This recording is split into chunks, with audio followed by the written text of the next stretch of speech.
అనగనగా ఒక అందమైన కుటుంబం. ఆ కుటుంబంలో అమాండా, క్లే ఇద్దరు భార్యాభర్తలు.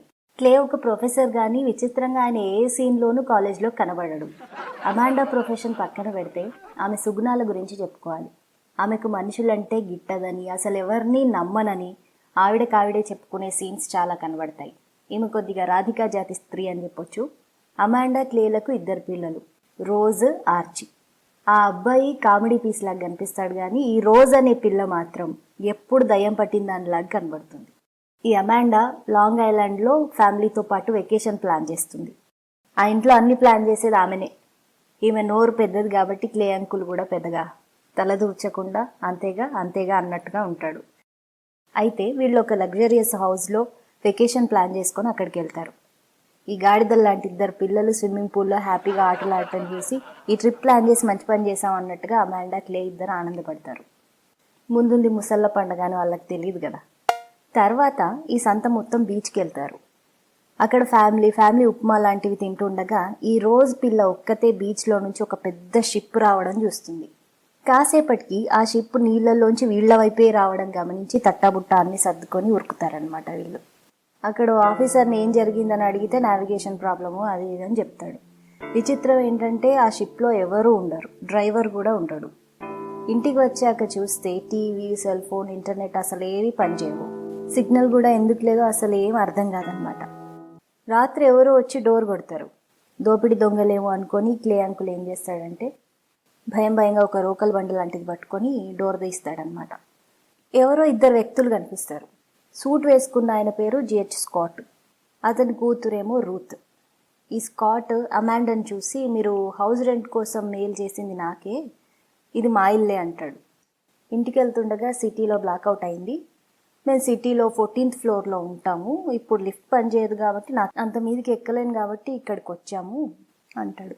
మనుషులంటే గిట్టని ఈ అమాండా అక్క ఏం చేస్తుందంటే అసలు కుదరదంటే కుదరదని గైమంటుంది. కొద్దిసేపు వాళ్ళ మీద కరిచి చాలా ఎక్కువసేపు మన క్లే అంకుల్ మీద అరుస్తుంటుంది. అంకుల్ నోరు తెరిస్తే చాలు నువ్వు పెళ్ళాన్ని తప్ప ఊరందరినీ నమ్ముతావు అంటుంది. పెద్ద చావే వచ్చి పడింది అంకుల్కి. 50% రీఫండ్ చేస్తాం అది ఇది అని చెప్పి ఈ స్కాట్ కన్విన్స్ చేసేస్తాడు వాళ్ళని. మేము బేస్మెంట్లోనే ఉంటాము అని ఏదో చెప్తాడు. ఇటేట్ రమ్మనక ముందే ఇల్లంతా నాదే అన్నట్టు ఈ రూత్ పిల్ల ఉంది కదా, టీవీ ఆన్ చేస్తుంది వాళ్ళ ఇంట్లో. అయినా ఇల్లంతా వాళ్ళదే కదా, టైం బాగాలేక వాళ్ళ ఇంట్లోకి రావడానికి వాళ్ళే అడుక్కోవాల్సి వచ్చింది. టీవీ ఆన్ చేశాక ఏదో నేషనల్ ఎమర్జెన్సీ అనే వాయిస్ వినిపిస్తూ ఉంటుంది. అమాండా ఇది మామూలు బ్లాక్అవుటే కదా అని అంటుంది. ఈ రూత్ పిల్ల ఏమంటుందంటే పిల్లలాగా ఉండకుండా బ్లాక్అవుట్ అంటే టెర్రరిస్ట్ అటాక్ కూడా కావచ్చు కదా అని పెద్ద పెద్ద మాటలు మాట్లాడుతుంది. ఈ అమాండా ఏమో వాళ్ళిద్దరింట్లో ఉన్నందుకు రగిలిపోతూ నిద్ర కూడా పోకుండా ఉంటుంది. పొద్దున చూస్తే ఆమె ఫోన్కు సైబర్ అటాక్కు సంబంధించిన, బ్లాక్అవుట్కి సంబంధించిన 2 మెసేజెస్ ఉంటాయి. క్లేకు చూపించే లోపు ఆ మెసేజెస్ మాయమైపోతాయి. పాపం ఈ క్లే అంకుల్కి ఈ మెసేజెస్ ఏమి రావెందుకో, ఆయనకు అసలు ఫోన్ కూడా లేనట్టుంది. దయ్యం పిల్ల రోజు పొద్దున్నే గద్దలాగా వచ్చి వాళ్ళ అమ్మ మీద పడి ఫ్రెండ్స్ సిరీస్ చూడాలి, టీవీ రావట్లేదు అని అంటూ ఉంటుంది. ఈ అమాండా ఏమో దయ్యం ముఖందానా పక్కకెళ్ళి ఆడుకోపో అని చెప్పి పంపించేస్తుంది. ఈ క్లే అంకుల్ ఏమో అసలు బయట ఏం జరుగుతుందో తెలుసుకుందాము అని కారేసుకొని వెళ్తాడు. ఈ అమాండా లొల్లి భరించలేక అట్లా వెళ్దాం అనుకొని పోయినట్టు అనిపిస్తుంది. GPS పనిచేయక దారి మర్చిపోయి తప్పిపోతాడు క్లే అంకుల్. పాపం మరీ అంత అమాయకుడు. గయ్యాలి గంప భార్య పక్కన భర్తగా నటించే కైకాల సత్యనారాయణ లాంటి క్యారెక్టర్ ఈ క్లే అంకుల్ది. డైలాగులు కూడా పెద్దగా ఉండవు ఆయనకి. 1-2 చోట్ల అట్లా నామమాత్రంగా విజృంభిస్తాడు కానీ గంతకు తగ్గ బొంత అన్నట్టుగా దారిలో ఒక ఆమె స్పానిష్లో కైమని అరుస్తూ హెల్ప్ చేయమని అడుగుతుంది. ప్రొఫెసర్ క్లే అంకుల్కి 2 ముక్కలైన స్పానిష్ రాదాయే, సారీ అని చెప్పి జొయ్యమని ఆమెను వదిలించుకొని వెళ్ళిపోతాడు. ఈ క్లే వెళ్తుండగా డ్రోన్ నుంచి పాంప్లెట్స్ పడుతూ ఉంటాయి. ఇక ఇంటి బయట దయ్యం పిల్ల రోజుకి జింకల్ లాంటి యానిమల్స్ కనబడతాయి. అన్నీ ఈ పిల్లకే కనబడతాయేందో అర్థం కాదు. అమాండా ఆమెకు వచ్చిన మెసేజెస్ గురించి స్కాట్కి చెప్తుంటుంది. ఈ స్కాట్ అంకుల్ అన్నీ నాకే తెలుసు అన్నట్టుగా ఉంటాడు. అదేం పెద్ద విషయం కాదు, ఇది కూడా లవ్ యూ బగ్ లాంటిది అయి ఉంటుంది అని కాఫీ కలుపుకుంటూ చెప్తాడు. ఈ లవ్ యూ బగ్ ఏందయ్యా అని అమాండా అడిగితే 2000 సంవత్సరంలో అందరి ఫోన్స్కి ఐ లవ్ యూ అని మెసేజ్ వచ్చింది, దాన్ని ఓపెన్ చేస్తే ఫోన్లో కాంటాక్ట్స్ అన్నిటికీ ఐ లవ్ యూ అనే మెసేజ్ వెళ్ళింది, దీనివల్ల రిలేషన్షిప్స్ అన్నీ పాడైపోయి 1000 కోట్ల బిజినెస్కి కూడా నష్టం వచ్చింది అది అని చెప్తాడు. ఆ 2000 ఇయర్లో ఈ అమాండా అక్కకు ఆ బగ్ ఎందుకు రాలేదో మనకు అర్థం కాదు. హ్యాకర్స్కి కూడా ఈమె అంటే భయం కావచ్చు.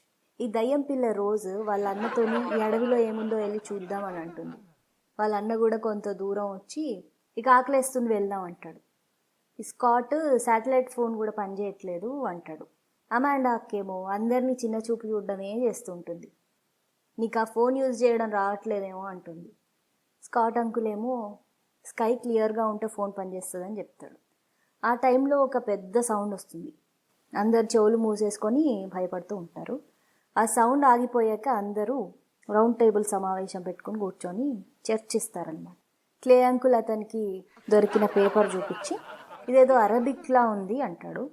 ఇటు స్పానిష్ రాదు, అటు అరబిక్ రాదు. పాపం ఈ అంకుల్కి వాళ్ళ అబ్బాయి ఉన్నాడు కదా ఆర్చీ మాత్రం నేను ఒక గేమ్ ఆడాను, ఆ గేమ్లో దీని గురించి ఉంది, మొత్తం నాకు అర్థం కాలేదు కానీ ఈ టైటిల్కి మీనింగ్ మాత్రం డెత్ టు అమెరికా అని చెప్తాడు. ఈ మొండి ఘటం అమాండా అక్క సేఫ్ ప్లేస్కి వెళ్దామని ఫ్యామిలీని పట్టుకొని బయలుదేరుతుంది. బయట ఎక్కడ సేఫ్ కాదు అని స్కాట్ ఎంత చెప్పినా కూడా వినదు. కొంత దూరం వెళ్ళాక రోడ్ మొత్తం కార్లతో నిండిపోయి ఉంటుంది. ఏమైందని దిగి చూస్తే ఒక్క డ్రైవర్ కూడా కార్లలో ఉండడు. ఆ కార్లన్నీ ఆటో పైలట్లో నడుస్తున్నాయని అర్థమయ్యి కార్ ఎక్కుతుంది. దూరం నుంచి వచ్చి ఆ కార్ ఇంకో కార్ని గుద్దుకొని పైనుంచి చూస్తే హైవే మొత్తం ఇలా వేల కార్లతో నిండిపోయి మొత్తం బ్లాక్ అయిపోయి ఉంటుంది. ఈ మొండి ఘటం అక్క నోరు మూసుకొని అందరిని తీసుకొని మళ్ళీ అదే ఇంటికి వచ్చేస్తుంది. ఇప్పుడు మన అమాండా అక్క స్కాట్ అంకుల్తో కబుర్లు చెప్పుకుంటూ డాన్స్లు వేసుకుంటూ ఇప్పుడు ఈమెకు సడన్గా మనుషులంటే ఇష్టం పుట్టుకొచ్చింది ఏంటో. స్కాట్ అంకుల్ సంబంధం లేకుండా చెప్పే సోదంతా ఆమెకి ఇప్పుడు బాగానే నచ్చుతుంది. సడన్గా బయట పూల్లో ఫ్లెమింగోస్ వచ్చి చేరుతాయి. ఇది వరకు వచ్చిన సౌండే మళ్ళీ వస్తుంది. ఆ సౌండ్కి గ్లాసులు లైట్లు అన్నీ పగిలిపోతాయి. పొద్దున ఆర్చి పళ్ళు బాగా వీక్గా అయిపోయి ఇలా ముట్టుకుంటేనే ఊడొస్తాయి. డైలాగులు కూడా పెద్దగా లేని ఆర్చి పళ్ళు ఊడిపోయినా పెద్ద డిఫరెన్స్ ఏమీ కనబడదు. అసలు ఏం జరిగిందని మాట్లాడుతూ ఉండగా నిన్న అడవిలోకి వెళ్ళినందుకు అక్కడ ఒక పురుగు పుట్టింది, అందువల్లేనేమో అంటాడు. తన కొడుకు ఏమైనా అవుతుందేమోనని అమాండా ఏడుస్తుంటుంది. ఇప్పుడు క్లే అంకుల్ ఉండాలి కదా ఇక్కడ, కానీ స్కాట్ అంకుల్ వస్తాడు పెద్ద గుండేసుకొని. స్కాట్ ఏం చెప్తాడంటే ఈ ఇంటికి దగ్గరలో నా హౌస్ రెనోవేట్ చేసిన ఒక కాంట్రాక్టర్ ఉంటాడు, అతను అన్నిటికీ ప్రిపేర్డ్గా ఉంటాడు, ఈ టైంలో అతని దగ్గరికి వెళ్తే ఏమైనా మెడిసిన్ కూడా ఉండొచ్చు, నీ కొడుకుకి ఏం కాదు అని ధైర్యం చెప్తాడు. క్లే అంకుల్ వచ్చి రోజు కనిపించట్లేదు మొత్తం వెతికాను అంటాడు. అప్పుడు ఆర్చి మేము అడవిలోకి వెళ్ళినప్పుడు అక్కడ ఒక పాత రూమ్ చూసామని చెప్పి రక్తం కక్కుకుంటాడు. అమాండా రూత్ ఇద్దరు రోజ్ పిల్లను వెతకడానికి అడవికి వెళ్తారు. క్లే స్కాట్ అంకుల్స్ ఇద్దరు ఆర్చిని తీసుకొని ఈ కాంట్రాక్టర్ దగ్గరికి మెడిసిన్ కోసం వెళ్తారు. కాంట్రాక్టర్ దగ్గరికి మెడిసిన్ కోసం పోవడం ఏందో విచిత్రం. వాళ్ళకి వేరే ఆప్షన్ లేదు, ఏం చేస్తాం. వీళ్ళిద్దరూ ఆ కాంట్రాక్టర్ డానీ ఇంటికి వెళ్తారు. అంటే గంధిస్తాడు ఈ డానీ అంకుల్. ఇది రేడియేషన్ వల్ల జరిగింది, యుద్ధం రావచ్చు అది ఇది అని సోది పెట్టి ఇక్కడి నుంచి నడవకపోతే కాల్చి పారేస్తానంటాడు. మీ నేబర్ ఒక బంకర్ ఏర్పాటు చేసుకున్నాడు, అక్కడికి వెళ్ళండి మీరు సేఫ్గా ఉంటారు, నాకు మీకంటే నా ఫ్యామిలీ ముఖ్యము, పోయి సావండి అంటాడు. స్కాట్ అంకుల్ ఏమైనా తక్కువ తిన్నాడా, ఆయన ఒక గన్ను తీస్తాడు.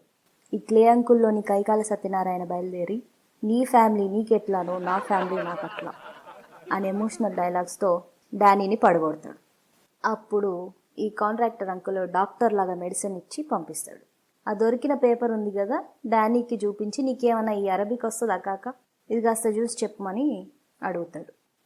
నాకిదేం వస్తుంది బై, సోది చెప్పమంటే ఎంతన్నా చెప్తా అన్నట్టుగా గిదైతే ఆ కొరియన్ల పనే అయి ఉంటుంది అంటాడు.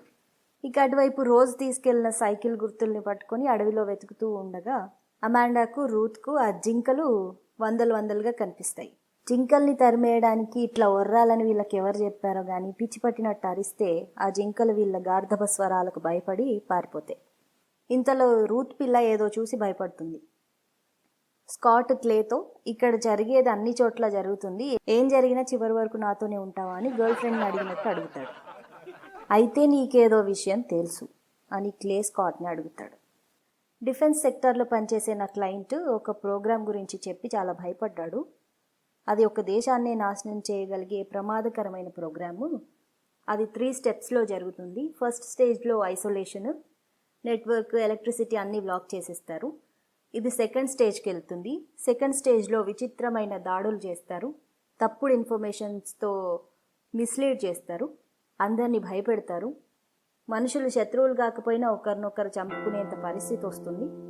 ఈ 2 స్టేజెస్ సక్సెస్ అయితే అది సివిల్ వార్కి దారితీస్తుంది. సివిల్ వార్ జరిగితే దేశం అంతమైపోతుంది అంటాడు. అటువైపు రూత్ ఏం చూసి భయపడుతుందా అని అమాండా వచ్చి చూస్తే సిటీ అంతా మారణ హోమం జరుగుతుంది. ఈ రోజ్ పిల్ల ఒక్కరితే ఆ బంకర్ రూమ్ వెతుక్కొని వెళ్ళి పందిలాగా తింటూ కనపడుతుంది. ఆ రూమ్లో కంప్యూటర్ ఆన్ చేయగానే ఎమర్జెన్సీ మెసేజ్ కనబడుతుంది. ఆ రూమ్లో ఫుడ్, మెడిసిన్ అన్ని వసతులు ఉంటాయి. ముందే ఈ విపత్తు గురించి తెలిసిన వారు ఆ ఏర్పాటు చేసుకొని ఉండొచ్చు. అక్కడ ఫ్రెండ్స్ సిరీస్ క్యాసెట్లు కనబడగానే కూర్చొని ఒక్కరితే దయ్యంలాగా చూస్తూ ఉంటుంది.